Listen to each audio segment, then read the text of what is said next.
Hello, fellow actors. It's Michael Kostroff. Well, I'm surprised to find myself doing a video about monologues. I haven't done one in years, and they seem to be more and more rare. And if you don't do theater, first of all, what's wrong with you? You're missing out. But if you don't do theater, there's a chance you've never done a monologue in your life since drama school or high school, or maybe never. So, you heathen who are not into theater, you can just tune out and come back next week. I'll talk about getting your star on the Hollywood Walk of Fame or some other shallow thing for you people. I wanted to talk about monologues because lately in my acting classes, a number of students have had auditions come up where they needed to do monologues, or they've decided to work on them just to work on them.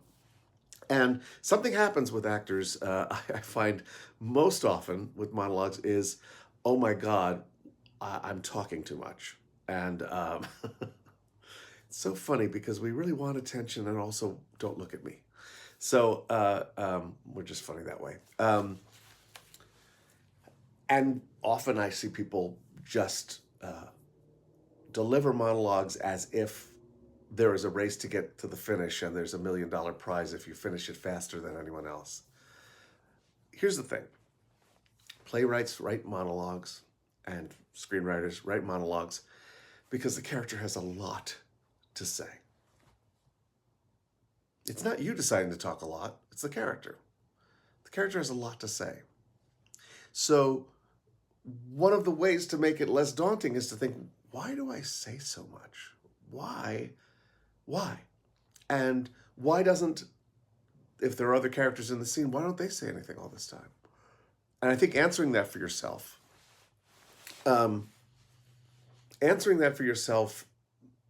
makes it feel less like you're crossing an ocean.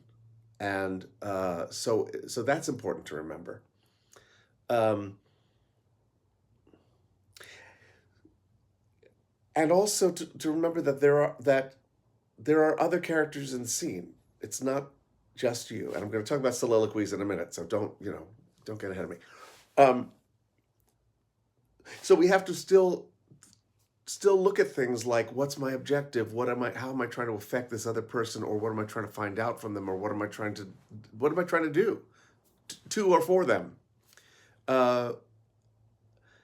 If you're sharing, if a monologue is the character sharing about him or herself, why?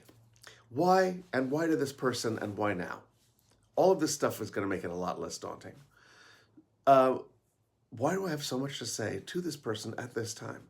And I go back to one of my favorite things, scrutiny. Am I getting through to them? Are they understanding me?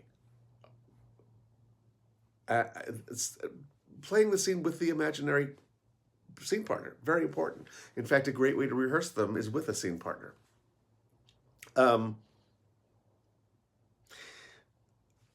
I wanted to see if I had anything else to say about that before I go to soliloquies. So very often we're processing through a complicated thing that takes a while to process through. Now, soliloquies, some would say you're talking to yourself.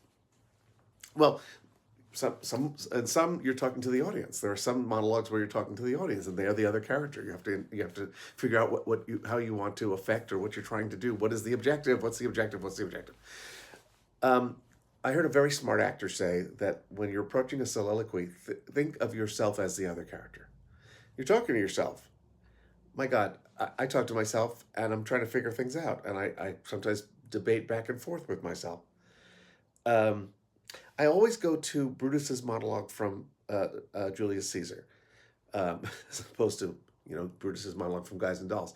There's a monologue where Brutus is deciding whether or not to join the conspiracy to assassinate Caesar. And here's the thing. If he gets that decision wrong, it's very dangerous. It's very dangerous. He argues it back and forth with himself. He looks at it from all sides. To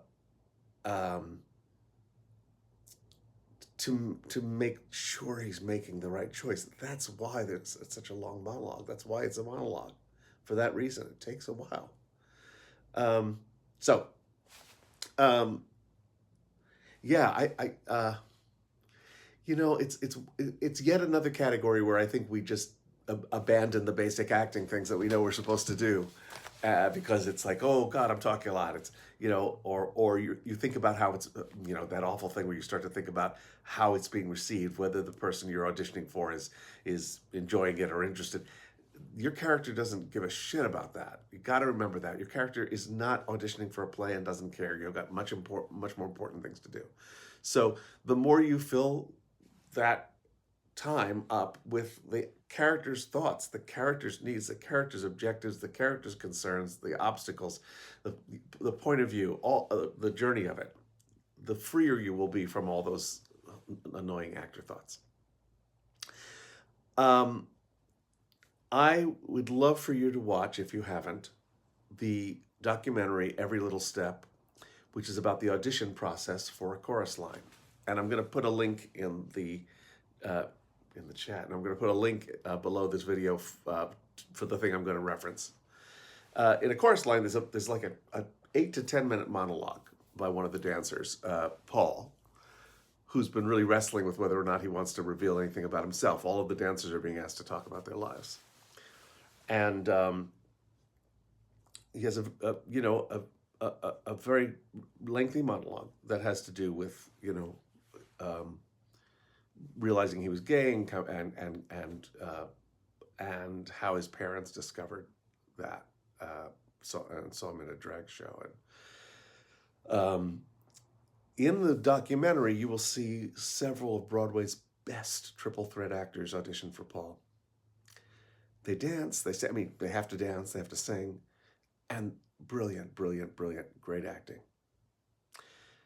But then Jason Tam comes in. And the difference, as I see it, is this. Jason Tam wasn't auditioning for you. Jason Tam's Paul wanted to tell you this story, and was still processing it, and seemed to be just sort of remembering the details as he went along, and it didn't feel like an audition. And what you'll see, and you'll see it in this clip as well as in the movie, is these hardened Broadway producer, director, creative types were weeping. They were devastated. And they'd been watching the same monologue all day long. Same monologue. He's good. No, this one, they're looking over choices. And suddenly there was no choice, because Jason Tam's Paul took himself through the journey and let us watch. And needed to tell you this story. And it's stunning work. It just he made it feel like it was his life. Good acting. But I think that kind of work doesn't come from calculating how to make it interesting or any of that other bullshit, or trying to go fast, or anything else other than getting at the truth like you do in any other scene. So, yes, if you do monologues, I hope that this has helped you. If you don't, why are you still with us? We'll see you next week. All right, friends, be well. I'll be back with some TV and film stuff next week. Bye.